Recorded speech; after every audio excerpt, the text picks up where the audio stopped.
Hi everyone, I am doctor Anjali from Indu physiotherapy clinic. आज हम discuss करेंगे ऑस्टियोआर्थराइटिस के बारे में कि ऑस्टियोआर्थराइटिस के क्लिनिकल सिम्टम कैसे होते हैं, कैसे ये डेवलप होता है एंड कैसे रिकवर होता है, क्या क्या प्रिकॉशन लेनी चाहिए, ये सब हम आज डिस्कस करेंगे। सबसे पहले हम ये डिस्कस करेंगे कि कैसे होता है। तो सबसे पहले ये एक डिजनरेटिव डिजीज़ है।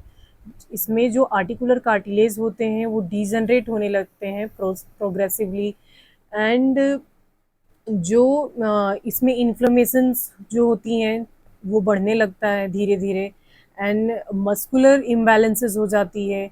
इसके अंदर बोनी इरेगुलरिटीज़ आने लगते हैं। एक्सरे में दिखने लगता है कि जॉइंट स्पेस है वो लॉस होने लगा है एंड ये ओवर एजिंग वाले पेशेंट में ज़्यादा देखा जाता है, लाइक 60 से एबव वाले पेशेंट में देखा जाता है। फीमेल में 50-45 के बाद ऑस्टियोआर्थराइटिस आने लगता है because of menopause and nutritional deficiency होता है, जैसे विटामिन डी कैल्शियम की डेफिशिएंसी होती है। वो वेटेड होते हैं, फीमेल थोड़े ओबीज होते हैं, उनमें ज़्यादा देखा जाता है। और जिसको प्रोलॉन्ग स्टैंडिंग की काम है, लाइक किचन में जो बहुत ज़्यादा 2-2 3-3 घंटे खड़े होकर काम कर रहा है, उसमें ऑस्टियोआर्थराइटिस देखा जा सकता है। जैसे जो होम गार्ड की ड्यूटी होती है उन लोगों में देखा जा सकता है, जो प्रोलॉन्ग स्टैंडिंग एक्टिविटी कर रहे हैं उनमें देखा जा सकता है। क्यों खड़ा होने से क्या हो जाता है कि जॉइंट की जो स्पेस है वो रिड्यूस होने लगती है। हमारी नी पे ही पूरा वेट आ रहा होता है पूरी बॉडी का, इसलिए हमारी जॉइंट की स्पेस धीरे धीरे रिड्यूस होने लगती है और अंदर एक इन्फ्लेमेशन आ जाता है, मस्कुलर इम्बैलेंसेस आ जाते हैं, मसल्स टाइट हो जाती है, जो जॉइंट की रेटिनाकुलम है वो भी टाइट हो जाती है, जिसकी वजह से हमें पेन फील होता है। और पेन फील ये कहाँ कहाँ हो सकता है, हमारे मीडियल जॉइंट में जो अंदर की जॉइंट होती है वहाँ पे पेन फील हो सकता है। यहाँ पे हम टच करके देखेंगे तो ये एरिया पूरा इन्फ्लेम्ड होगा एंड पेनफुल होगा, और जब हम चलेंगे भी तो यहीं पे पेन फील होगा।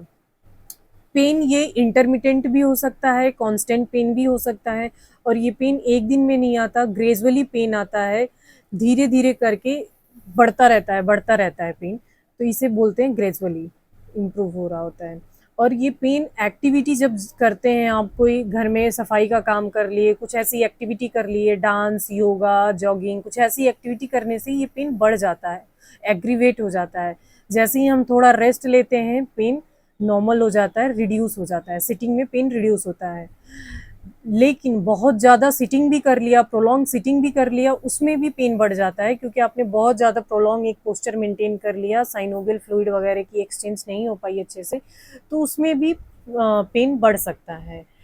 और इसका एक और पहचान करने का तरीका है कि जैसे हम सीढ़ियों पे चल रहे होंगे, पार्क में वॉक कर रहे होंगे, किचन में चल रहे होंगे, घर में चल रहे होंगे, तो हमारी जॉइंट से ना क्रैकिंग साउंड आएगी, क्रेपिटस आएगा।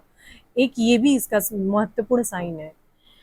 एंड नी कभी कभी चलते चलते लॉक भी हो सकता है। ऑस्टियोआर्थराइटिस में ये भी देखा गया है कि कभी कभी नी लॉकिंग भी होने लगती है। फिर हमें चलने में भी दिक्कत आती है, स्टेयर क्लाइंबिंग में भी दिक्कत आती है, क्योंकि पेन रहता है, तो पेन में इंसान को चला नहीं जाता है, तो इस वजह से ये सब होते हैं। इसका एक ही ट्रीटमेंट है कि फिजियोथेरेपी कराइए, आसपास जो भी नियर अबाउट फिजियोथेरेपी हैं उनसे फिजियो लीजिए, मस्कुलर स्ट्रेंथनिंग करिए, स्ट्रेचिंग करिए एंड हाइड्रेटेड रहिए।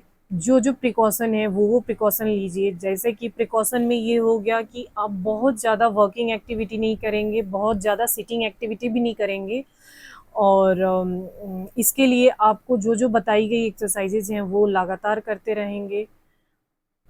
ठीक है।